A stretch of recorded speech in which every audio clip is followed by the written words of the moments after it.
여호와는 나의 목자시니라는 제목으로 말씀을 드리고자 합니다. 기상측정 이래 가장 무더운 날씨들이 전 세계를 뒤덮고 있습니다. 기후변화, 이상기후 이런 단어들이 우리 귀에 너무나 익숙해진 것은 사실 우리가 살아오면서 남극이 녹아내리고 눈으로 수천 년 동안 눈으로 덮여있던 그 남극들이 대지에 얼굴을 내밀고 거기에 씨앗들이 부러지고 풀이 덮여지는 이 기이한 현상들을 우리가 보고 있습니다. 네, 그로 인해서 눈들이 녹으니까 바닷물들이 더 많아지다 보니까 이렇게 그 지표면이 점점 올라가다 보니까 섬나라들은 점점 침수가 되고 살 수 없는 땅으로 바뀌고 있는 것도 있고, 또 더 나아가서 해수 온도가 높아지다 보니까 우리가 몰랐던 것 하나가 있는데, 그게 뭐냐면 우리가 내뿜고 다니는 이 탄소들을 바다가 다 품고 있는데, 바다 물 온도가 높아지면 그 탄소를 이렇게 품지 못하고 다 내뱉다 버린다는 거예요. 그러다 보니까 우리가 숨 쉬고 살아가야 되는데 이 산소가 안 좋아지고 삶이 점점 위협받고 있다는 것입니다. 자연 파괴, 이상기후 이런 것들로 인하여 우리의 삶이 척박해지는 것뿐 아니라 우리가 살아가는 세상 가장 따스하고 사랑을 느끼고 온정을 느껴야 될 사람들이 점점 더 기계화되어져 가고 있고, 그의 심성이 로봇화 되다 보니까 사람들을 가까이 하기가 두려워지고 있습니다. 얼마 전에 우리 학교계를 떠들썩하게 만들었던 강남의 한 여교사의 죽음은 학교의 현실, 학부모님과 선생님 사이가 얼마나 차가운 현실인지를 보여주는 단면이기도 하고, 또 불특정 다수를 이유 없이 칼을 찌르며 목숨을 앗아가는 일들이 비일비재하게 점점 더 일어나는 것은 점점 이 가정이 파괴가 되고 사람들의 심성이 따스하지 못하고 거칠어지고 컴퓨터만 보고 로봇만 보고 이러다 보니까 사람들의 심성이 기계화되어서 감정선을 예측할 수 없는 그런 위험한 세상으로 바뀌어지고 있습니다. 얼마 전에 누가 이런 이야기 하더라고요. 요즘 학교도 개방하지 않는다고. 보니까 학교에 어느 사람이 침범을 해가지고 선생님들을 그냥 찔렀다는 거예요. 정말 이게 사람으로서는 있을 수 없는 일들이 우리가 살아가고 있는 이 세상, 저 유럽이나 미국에서만 있는 일인 줄 알았는데 우리 대한민국에도 이제 그런 일들이 비일비재하게 일어나고 있습니다. 여러분, 인간의 탐욕과 자연 파괴로 인하여 나타나는 부작용은 우리들의 목숨을 위협하고 평온하게 안전하게 살고 싶은 우리의 마음의 꿈들을 빼앗아가는 현실 속에 우리가 놓여져 있습니다. 하지만 우리가 희망을 잃지 말아야 될 것은 우리보다 더 거칠고 험난한 세상을 살았던 한 사람이 있는데 그 사람이 바로 다윗이라는 사람입니다. 다윗은 자기가 태어나 가정 속에 살았지만 가정에서도 아버지에게서도 인정받지 못하고, 그리고 더 나아가서 그가 왕이 되었어도 수많은 어려움을 당하고 아들의 반역을 인하여 부끄러운 도망을 다녀야만 했고, 이게 겹겹이 쌓여진 삶의 고뇌를 느끼며 살았던 사람이 다윗입니다. 그런데 다윗이 오늘 말씀하기를 여호와는 나의 목자시니 내게 부족함이 없으리로다, 이 고백을 합니다. 가장 거친 삶에 홀로 내몰렸던 삶, 원수에게 둘러싸여도 그 어느 누구 하나 자기 편들어 주지 않는 삶, 언제 죽어도 이상하지 않을 이만큼 위험에 노출되며 살았던 삶의 연속이었던 다윗이 여호와가 나의 목자시고 나는 평안하다, 이 고백을 하는 거예요. 왜 그럴까요? 다윗은 항상 자기 삶에 찾아다니며 다가오셔서 도와주시는 하나님의 은혜를 경험했고, 언제나 또다시 내가 위험에 처했을 때 그 하나님의 따스한 손길이 다가와 나를 품어주실 것에 대한 것을 믿었기 때문입니다. 그래서 우리는 언제나 이 거친 세상 속에 살지라도 평온함과 안전함을 누리며 살 수 있으려면 하나님 나와 함께 하셔서 내게 은혜 베풀 것임에 대한 감사를 드리며 살아야 합니다. 다윗은 여호와가 나의 목자시니 내게 부족함이 없으리로다. 그가 나를 푸른 초장에 누이시며 쉴 만한 물가로 인도하십니다 라고 고백하는 그 고백 속에는 뭐가 담겨져 있느냐 하면 여호와 하나님은 나의 목자이고 나는 그의 기르신 어린 양이라는 거예요. 여러분, 다윗은 양치기였어요. 때문에 그 양이 얼마나 연약하고 무감각하고 그리고 방어력이 전혀 없는 동물이 양입니다. 동물들 중에서 가장 나약하고 목자 없인 하루도 살 수 없는 짐승이 양이에요. 눈이 어둡고 감각이 없고 웃음을 많이 타고 목자가 먹을 것 안 주면 먹을 수 없고 울타리 쳐주지 아니하면 자기를 방어할 수 없는 존재가 양이었습니다. 때문에 다윗이 살아온 삶을 들여다보니까 자기가 수없이 예상치 않는 위험 속에 노출되었어도 순간순간 보이지 않는 하나님의 손길이 다가와 원수에게서 보호해 주시고 풍랑에서 지켜주시고 폭풍 속에 휘말렸을 때도 하나님이 자기를 건져주셨다는 것을 뒤돌아보니까 그걸 알게 된 거예요. 그래서 그가 가슴속 깊은 곳에서 점이 오는 고백으로 여호와는 나의 목자시니 내게 그 어떤 것도 부족함이 없을 것이다.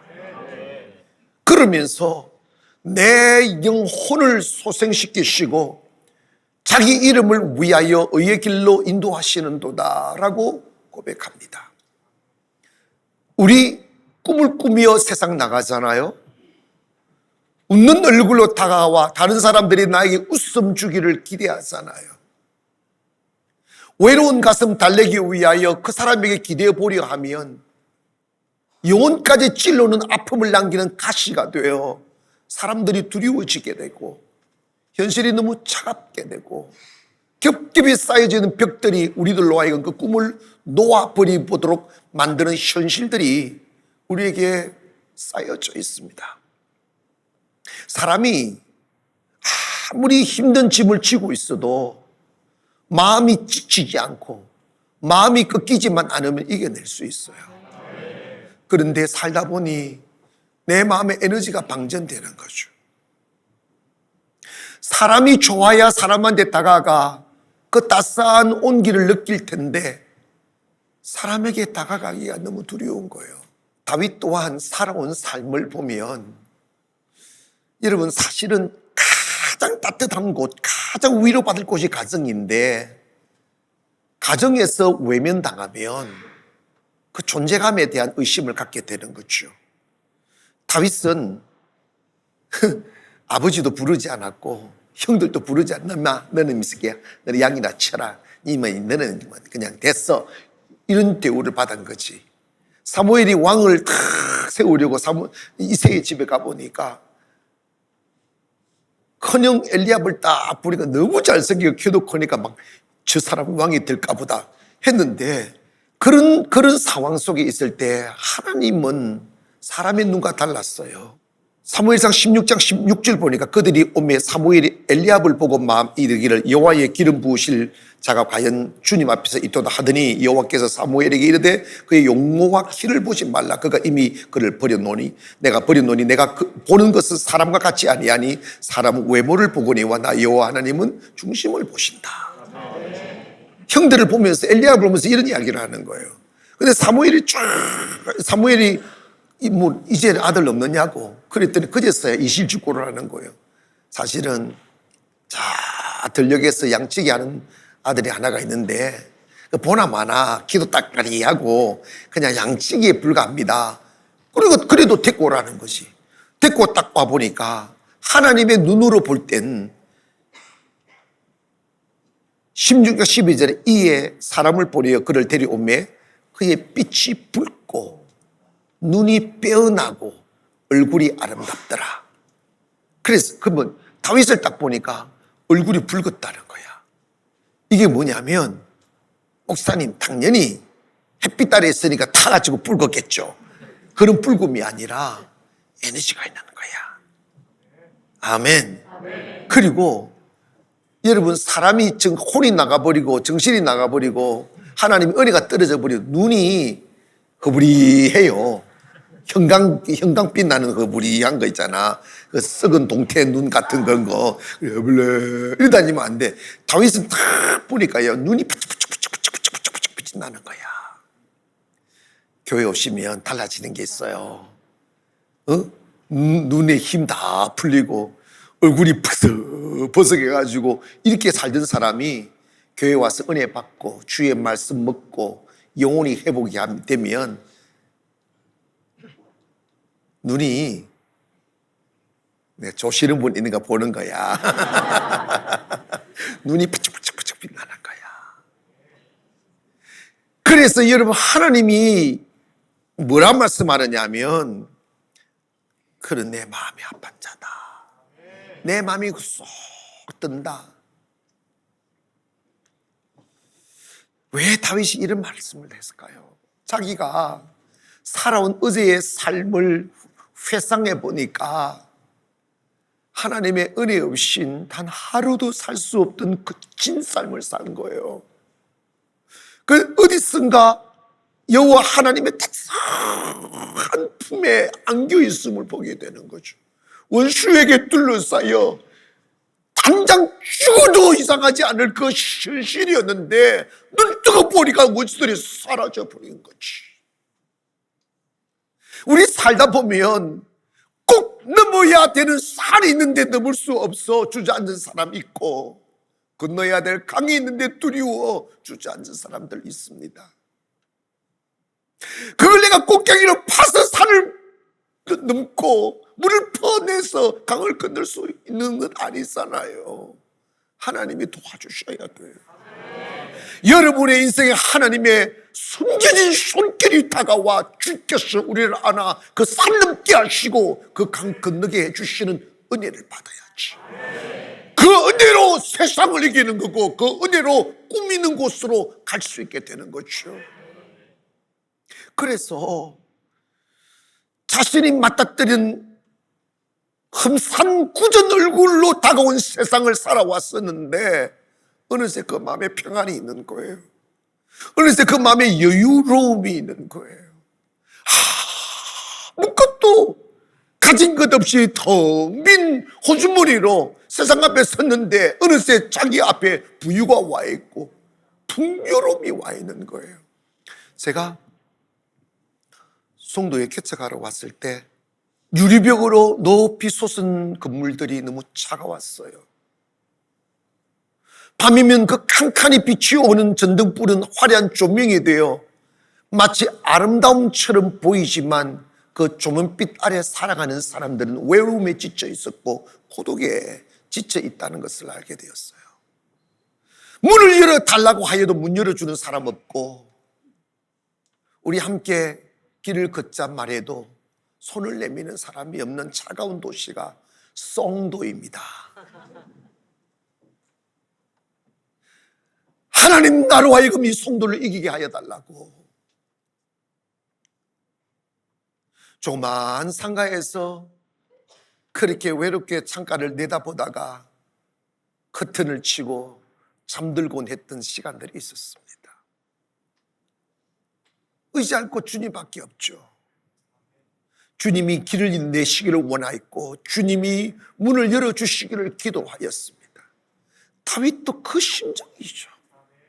형제들조차 자기에게 따스한 마음 하나 주지 아니하고 아버지조차 자기를 인정해 주지 않았던 그 무시당하고 외면당했던 삶의 고독이 얼마나 다윗의 가슴에는 슬픔으로 남았겠어요.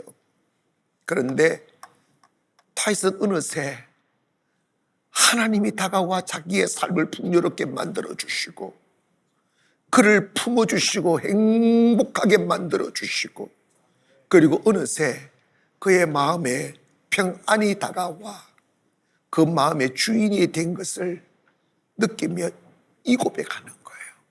여호와는 나의 목자시니 내가 부족함이 없으리로다. 우리 다윗의 마음으로 같이 한번 불러볼까요? 여호와는 나의 목자시니 내게 부족함이 없으리로다. 여호와는 나의 목자시니 내게 부족함이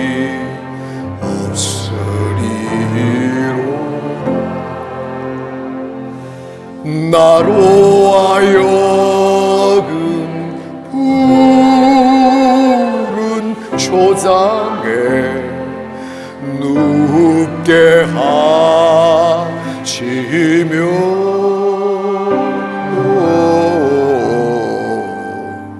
시원한 물가로 잔잔한 물가로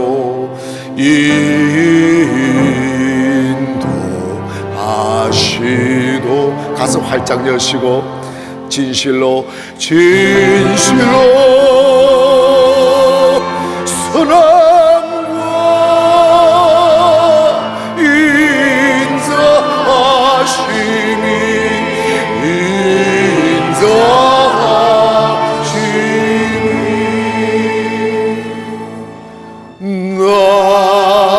나의 사는 날까지 나를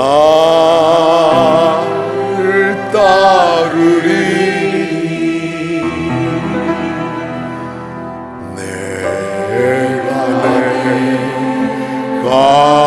여호와 전에 영원토록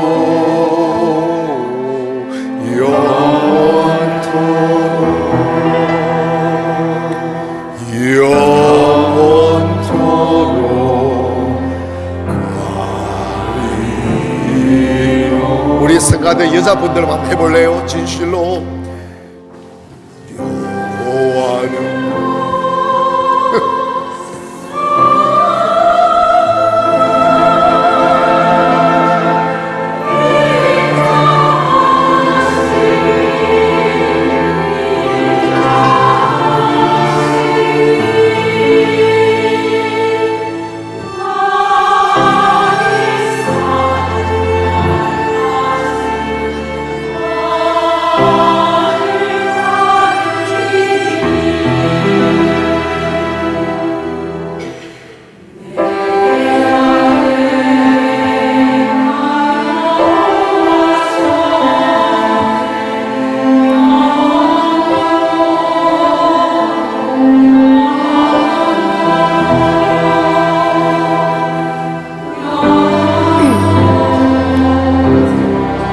여러분 가슴 확 젖어지고 더 목소리를 높여서 다시 고백이 진실로 선함과 진실로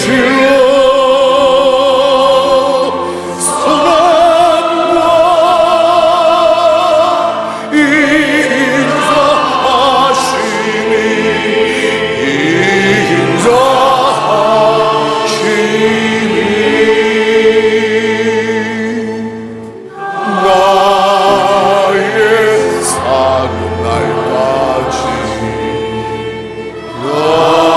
나를 따르리.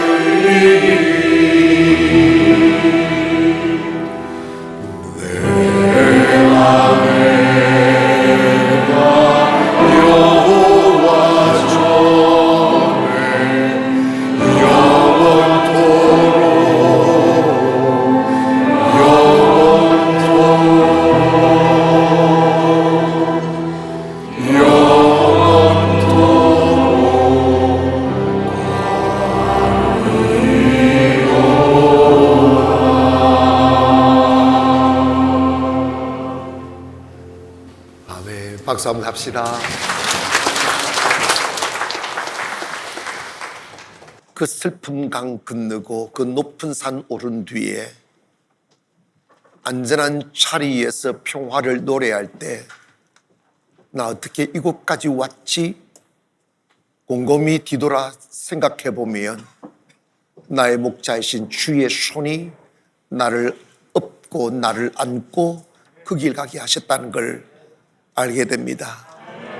그래 신명기 33장 29절에 보면 하나님의 백성인 이스라엘을 향하여 이스라엘이여 너는 행복한 사람이로다. 여호와의 구원을 너같이 얻은 백성이 누구냐? 그는 너를 돕는 방패시요 너의 영광의 칼이로다. 내 대적이 내게 복종하리니 내가 그들의 높은 곳을 밟으리로다. 여러분, 우리 그렇게 외면당하고 사람들의 초소의 앞에 서서 늦게 울기도 하고 살아갈 길 막연하여 길 찾지 못하여 방황했어도 1년이 지나고 10년이 지나고 세월이 지나 보면 내 원수의 목전에서 아름다운 음식의 상을 차려주신 하나님의 은혜를 먹으며 살아왔던 그것을 고백하지 않을 수 없어요.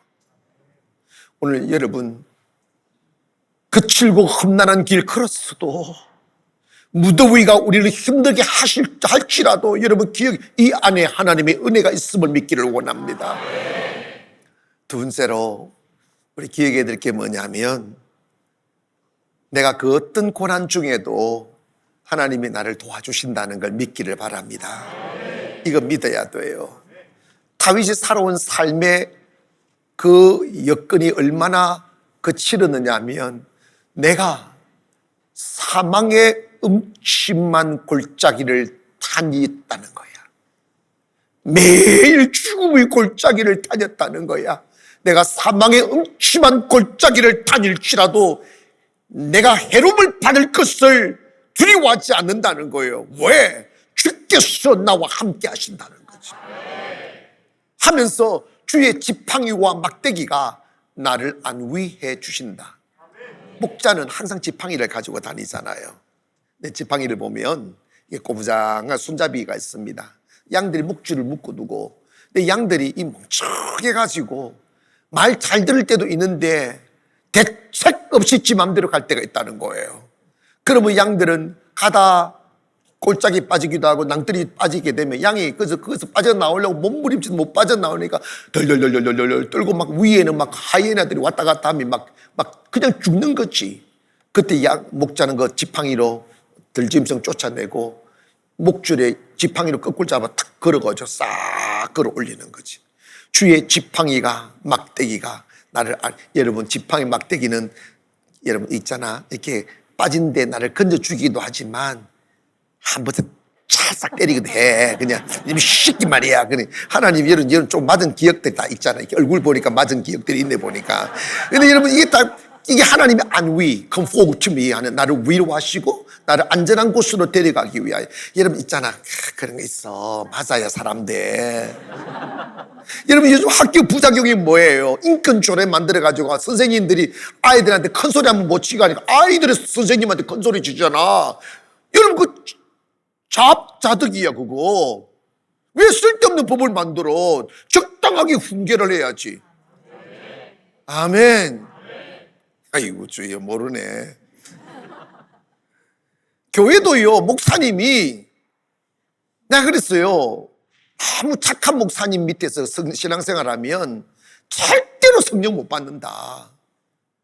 왜? 너무 착해 부리가지고 졸아도 마음 약해서 내버려두고 교회 안 나가도 아이고 집사님 그리고 속으로 부글부글 하면서 막 말을 못하는 착해가지고 아이고 어제 바쁘시던가 보지. 네 목사님 바빴어요. 그 말에 기가 팍 죽어버리는 거야. 나는 안 그래요. 감 질버려요 그냥.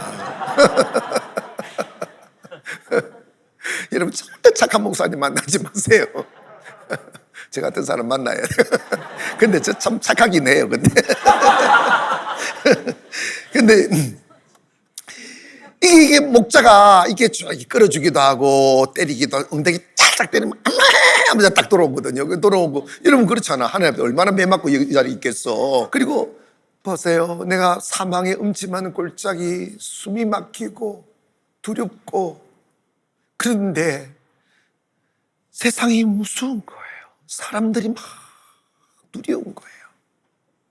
교회가 아름다운 것은 사람이 좋아 아름다운 거예요. 여러분 오늘도 들어오실 때 웃으면서 들어오셨어요? 안 웃으면서 들어온 분들 처음 오신 분이고 좀 화가 나네 또. 여러분 웃으세요 이게. 근데 주님이 이런 거죠. 주께서 내 원수의 목전에서 상을 차려주시고 내 머리에 기름을 바르셨으니 내 잔이 넘친다. 한없는 평화와 한없는 풍요를 노래하는 거예요. 여러분 사실 예수 잘 믿고 믿음 생활 잘하면 하나님이 여러분을 높이셔요.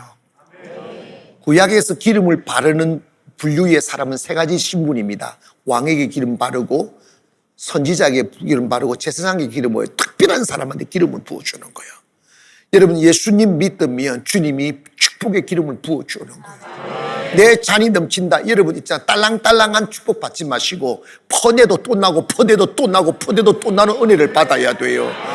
이거 없으면 뭐 살아가 아니라 충분히 살 수 있는 은혜가 여러분 안에 있기를 주의 이름으로 축원합니다. 기름은 존귀하다는 뜻이에요. 너는 you are so special.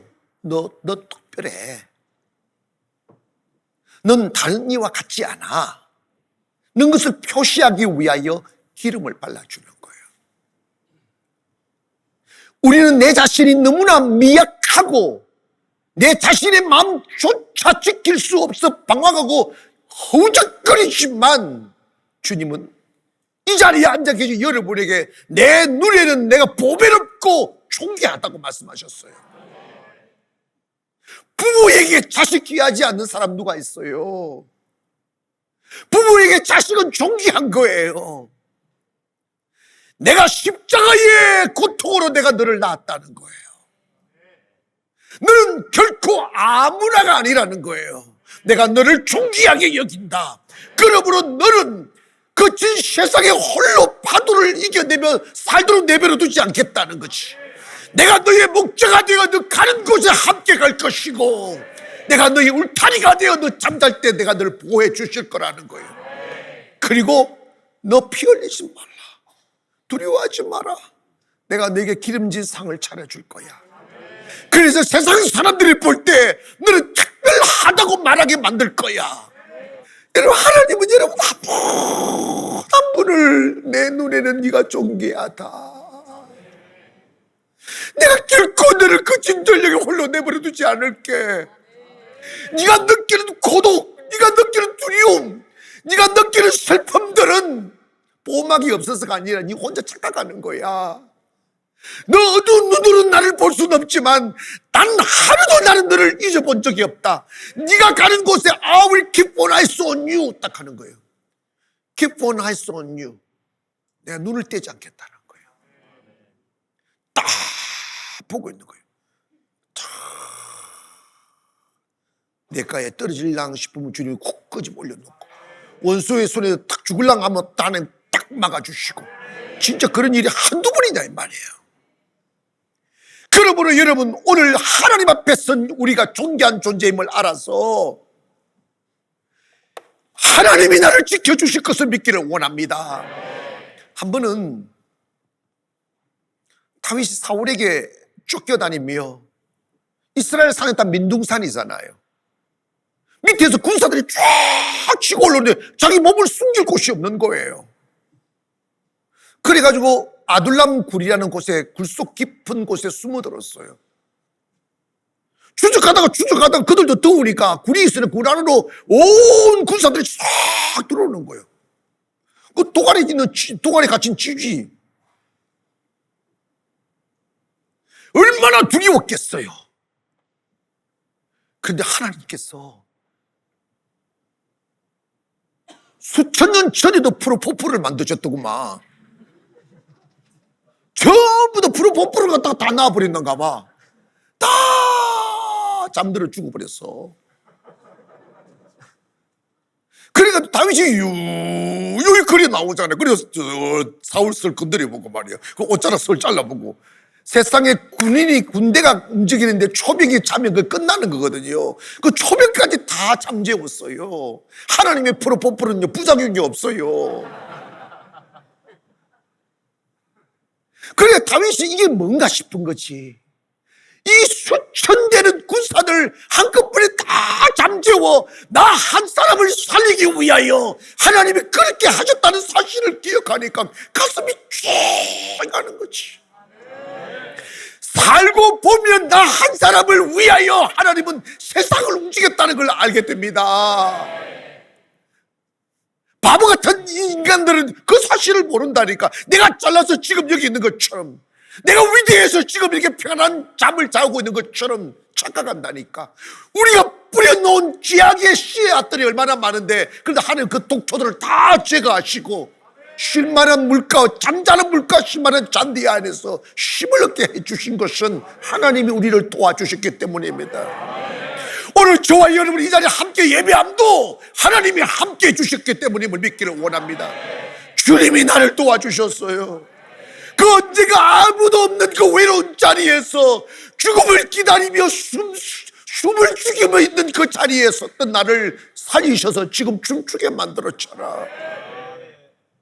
그 하나님의 은혜예요. 그래서 다윗은 시편 27편 1절에 이런 고백합니다. 여호와는 나의 빛이요 나의 구원이시니 내가 누구를 두려워하리요. 여호와는 내 생명의 능력이시니 내가 누구를 무서워하리요. 악인이 내 살을 먹으려고 내게 왔으나 나의 대적들 나의 원수들인 그들은 실족하여 넘어졌도다. 군대가 나를 대적하여 진칠지라도 내 마음이 두렵지 아니하며 전쟁이 일어나 나를 치료할지라도 나는 여전히 태어나리로다. 하나님 함께 하시면 괜찮다니까. 우리가 인생 살아가면서 마치 나 혼자만 그렇게 힘든 것만 같은 고난 속에 있을 때가 있어요. 하나님도 나를 외면하는 것 같고 세상 모두가 나를 위하여 문을 닫아버린 것 같은 고독을 느낄 때가 있어요. 그런데 하나님은 그거 다 보고 계세요. 고린도전서 10장 13절에 이런 말씀하십니다. 사람이 감당할 시험 받기는 너희가 당할 것이 없나니 오직 하나님을 믿버사 너희가 감당치 못할 시험 당함을 허락하지 아니하시고 시험 당할 즈음에 또한 피할 길을 내사 너희로 능히 감당하게 하시느니라. 여러분 겁먹지 마세요. 두려워하지 마세요. 하나님 도와주십니다. 하나님 영원히 도와주십니다. 앞으로 우리가 살아가야 할 날들이 많이 남아있고 올라야 될 산들이 높다 해도 절대 두려워하지 마세요. 여호와 하나님 너를 도와주십니다. 지켜주신다니까. 내가 살아보니까 그걸 알겠다니까. 아멘. 어떻게 우리가 이미 먼저 살아간 기득권을 가진 원수 같은 사람들로 둘러싸인 이 세상을 이길 수 있겠어요? 하나님의 도움 없이는 안 되는 거예요. 마지막으로 우리가 고백해야 될 게 뭐냐면 우리의 소원이 뭔가라고 물은다면 내가 여호와의 집에 머무는 것이 내 꿈이라고 말해야 돼요. 여호와의 집에 머무는 것이. 다윗은 왕궁보다 성전을 더 사랑했어요. 그는 도망다니면서 편안한 잠자리를 그리워한 게 아니라 가슴 저리도록 그리워한 게 하나님의 성전에서 예배하기를 그리워했어요. 여러분, 요즘 교회의 위기가 뭐냐면 성도들이 성전의 아름다움을 상상하지 못해요. 성전이 얼마나 축복의 장소인지를 몰라요. 이곳에서 축복이 나가고 이곳에서 행복이 나오고 이곳에 건강이 나오고 이곳에 생명이 나오고 이곳에서 하나님의 임재 안에서 위로를 받는 곳이 성전이에요. 다윗은 어딜 가나 하나님의 성전에서 예배하기를 사모했어요. 내가 왕국에서 첫날 이런 것보다 주님의 성전의 문지기로 하루 있는 것이 더 낫도다고 그랬어요. 하나님이여, 사람들이 하는 말이 내 하나님이 어디에 있느냐 하오니 내 눈물이 주의 안에 음식이 되었도다. 내가 그전에는 주의 성전에 가서 내 사랑하는 백성들과 함께 예배를 드렸는데 이제는 내가 예배를 드릴 수 있는 환경이 못 됩니다. 하나님, 나에게 예배할 수 있는 공간을 주세요. 하나님, 나에게 주님을 찬송할 수 있는 기회를 달라고.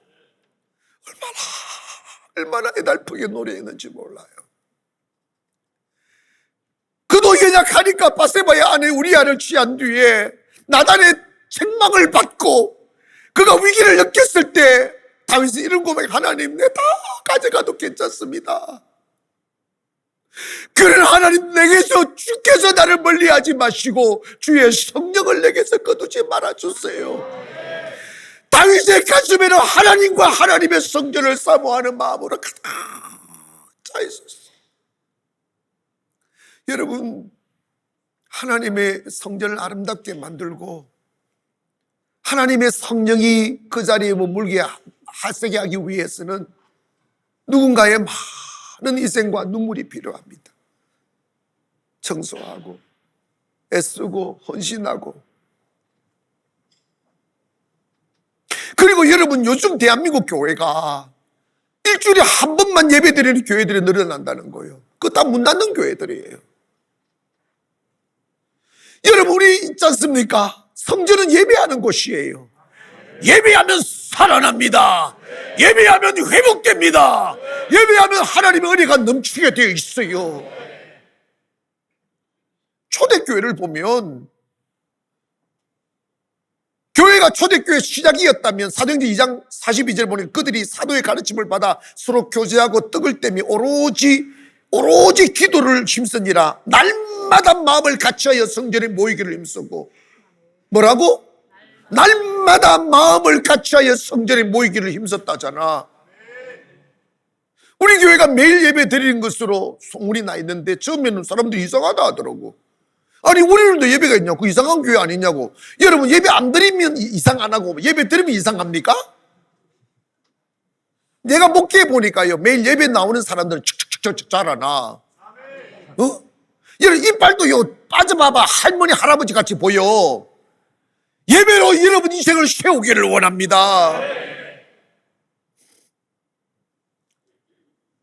주님으로부터 멀어짐이, 교회가, 여러분, 많은 우리 새로 오신 분들이 저한테 이래요.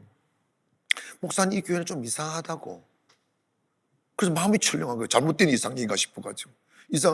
왜요? 그랬더니 제가 다 철저 서핑을 다 하고 오는데 가난교회 와서 딱 앉았는데 그냥 앉았는데 가슴이 쿨하더라고요.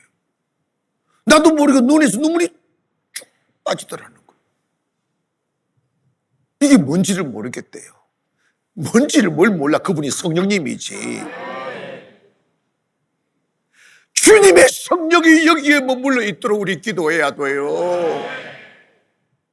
다윗이 아버지조차도 생각지 않는 존재감 없는 목동이었던 그가 일국의 왕이 되고 통일 왕국의 큰 사람이 되었던 것은 하나님이 그를 그렇게 만들어 주신 거예요. 그렇게 만들어 줬던 이유가 뭐냐면 내 마음에 합한 자들아 이 말이에요. 왜 마음을 합했을까요? 잘생겼어도 엘리압이 훨씬 더 잘생겼어요. 그럼에도 불구하고 그를 하나님을 향한 열정의 얼굴이 붉고 있었다고요. 하나님을 향한 갈망의 눈망울이 있었다 이 말입니다. 그러니까 하나님 마음에 든 거지. 교회 오셔서 여기저기 기웃거리지 마시고 하나님의 은혜를 향하여 갈망하기를 원합니다. 하나님이 오늘도 하나님의 위로 없이 난 잠들 수 없습니다. 주님의 위로 없이 난 평안할 수 없습니다. 앞에 부르짖어야지.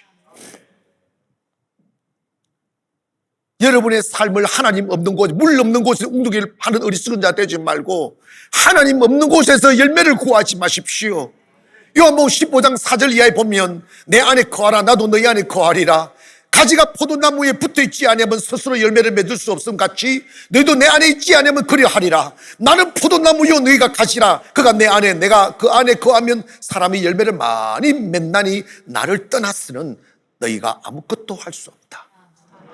우리 하나님 떠나서 사업할 수 있고, 하나님 떠나서 결혼할 수 있고, 하나님 떠나서 공부할 수 있어요. 근데 지나놓고 보세요. 결과가 있는지 허무와 허탈함밖에 없어요. 하나님 안에서 참된 평안에 있고, 하나님 안에서 참된 축복의 힘을 믿기를 바랍니다. 어리석은 자들은 하나님 떠나 살려고 합니다. 성전 떠나 살려고 합니다. 떠나보세요. 어떤 꼴을 당하는지. 아이, 목사님 협박하네. 예, 협박한다고. 협박이라니까, 진짜로. 여러분, 정말 주 떠나면 아무것도 없어요. 만물은 그런 말미암아 지엄마 되었고, 그거 없이 된 것이 하나도 없다고 그랬습니다. 그 안에 만물이 있고, 그 없이 없는 것은 아무것도 없는데 주 떠나 뭘 이루겠어요? 우리는 하나님의 영광을 금수와 버러지 영상으로 바꾼 적도 많고, 배부르지 못할 양식을 위해 은을 달아주며 헛된 인생 산 적이 너무 많아요. 주님 말씀합니다. 내 품으로 돌아오라고, 나를 목자 삼아라고. 여러분의 인생은 우연히 오지 않아요. 여러분의 인생의 위기는 우연히 오지 않아요. 언제 오느냐? 조금씩 세상과 가까워지고 하나님과 멀어지면 풍랑은 일게 되어져 있어요. 인간의 탐욕으로 자연을 파괴하고 오폐수와 오염수를 하니까 이 세상이 이렇게 찜통더위로 바뀌는 것처럼 우리 인생이, 우리의 삶이, 우리의 환경이 더럽혀지고 여러분의 삶이 무더위로 찌들어지는 것은 하나님의 은혜로부터 멀어지면 가져도 배고프고 다 소유와도 가난하다 이 말이며, 그러나 다윗은 홀로 서 있어도 평안했고 부유했어요. 결국은 그 마음이 가는 곳에 최고의 풍요를 누리는 왕이 되었잖아요. 여러분, 가장 위험한 순간이 언제냐 하면 교회를 빠져도 괜찮은 마음이에요. 기도를 안 했는데 잠을 잘 수 있는 것입니다. 하나님의 말씀을 안 들어도 괜찮은 상태가 이미 죽은 상태예요. 위기는 금방 오게 되어져 있어요. 여러분의 가정에 하나님의 특별한 그 은혜가 스며들기를 원합니다. 하나님의 축복이 스며들기를 원합니다.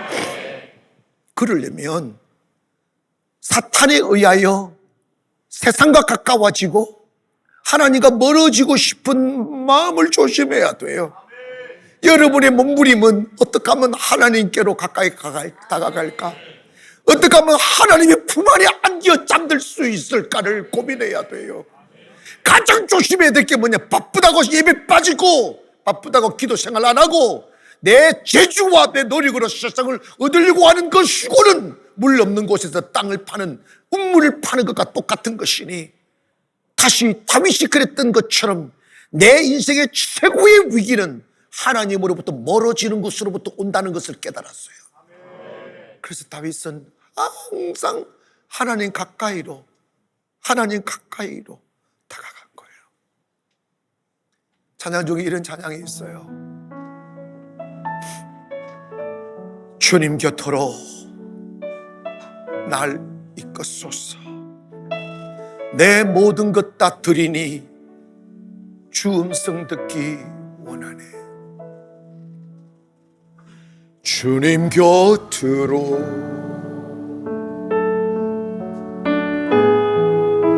날 이끌소서.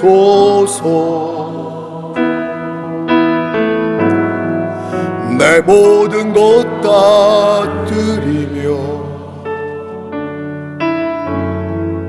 주 음성 듣기 원하네. 나의 참 소망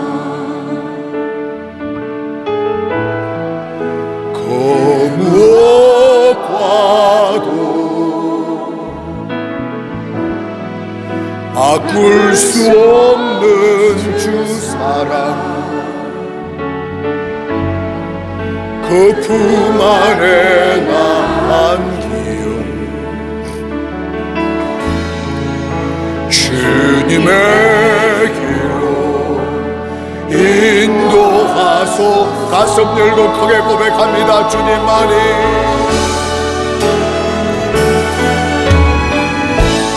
주님만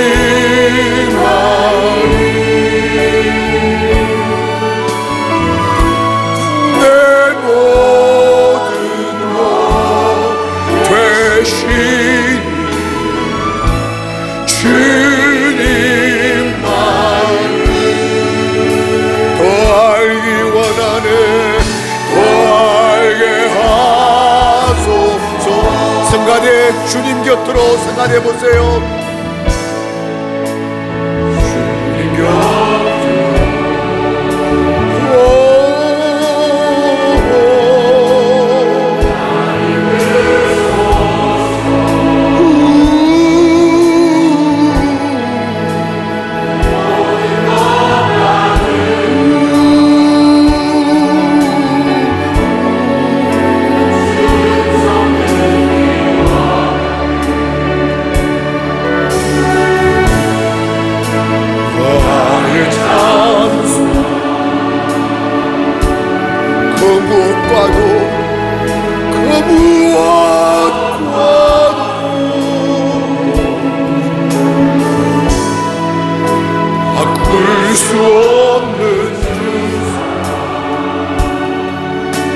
안에 남겨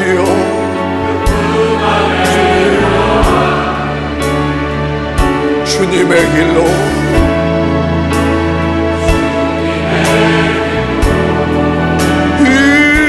인도하소. 다같이 고백합니다. 주님만이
사랑하는 여러분, 우리가 주님 곁에 머물면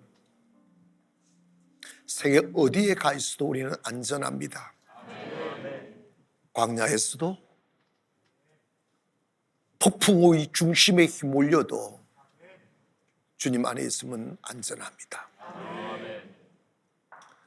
목자이신 주님 외면하고 내 고집에 사로잡혀 내 맘대로 살려 하면 우리는 단 하루도 편할 수 없어요. 이 무더위가 기승을 부리는 여름날, 우리의 마음에 쉼을 얻고 영혼이 다시 살아나고 다시 더 아름다움을 향하여 꿈꾸며 나아가려면 여호와 하나님을 나의 목자 삼아야 됩니다. 주님이 나의 주인입니다.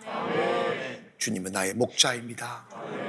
이 한마디의 고백이 여러분 인생을 바꿀 수 있습니다. 얼마나 더 지쳐야 합니까? 얼마나 더 깊은 외로움에 점철되어 한숨 짓고 살아보아야 되겠습니까?